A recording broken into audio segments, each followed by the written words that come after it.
Hello. So, we finished Frankenstein by Mary Shelley, and I'm going to go ahead and give you my review on the book and what I thought about it. So, first off, I really liked the book. It's very different from what you would think the book would be about. It's not just a straight horror film, or horror book. It's very deep. It's about life and death and creation and playing God. There's a lot of elements to this book that I was very surprised by, and I really, really liked it. I liked the message behind it. And yes, he does create a monster, and he brings it to life, and it's not only that the monster murders people and kills people, but there's a lot of life and death to it, and there's a lot of weight to the situation, which is really great. So some of the pros that I liked, I loved the horror. It was very smart. It wasn't just a, big bad guy who kills people. There was a lot more to it. I loved the morality of the book. I thought that was fantastic. Playing God, see what happens when you play God and it doesn't turn out right. A warning.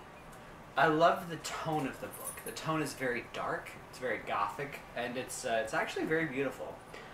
That's pretty much it on the positives. It's a great story. I love the narrative. I love that it's set up with letters. So the first few chapters are, well, the first chapter, quote unquote, is the letters that Robert sets up the story. And the ending is letters as well. So it feels more like a found book. Like you found someone's recreation of the story, which is really, really cool. I will say that I think if I have only one negative, I think the negative would be that Mary Shelley likes to jump time very quickly.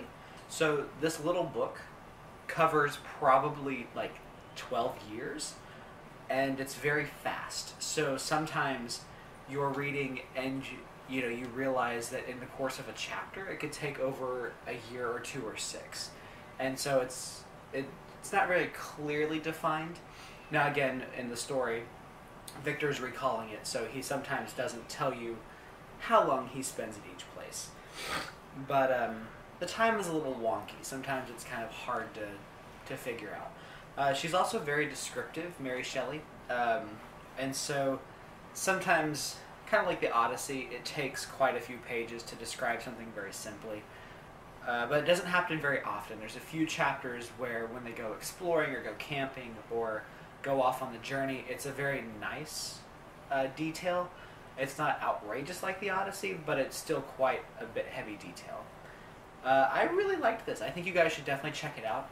I would definitely recommend it as a 2-hour movie. Now I know a lot of times people will say, you can't fit a whole book into 2 hours. I really feel like you can with this one. A lot of times when I found myself reading a chapter or two, I've realized if they were to make a movie out of it, could go very quickly. A lot of it could be montages, it could be 15-minute sequences, and you would cover everything you need to do if you made the movie of it. So I really liked it, guys. I'd say check it out. I see why high schools definitely recommend it. It makes you think. It definitely is not what it seems to be, and I like that. I also can see myself rereading this one a few times, like for Halloween or for, just to get me kind of that spooky mood, because it's got a great atmosphere to it. Yeah, I really like this. I think you guys should definitely check this out. So, what are your thoughts on Frankenstein? Did you like it? Did you not like it? Let me know in the comments down below. And please remember to like, share, and subscribe. That way you guys always get more content. And I hope you have a great day. And as always, stay lit.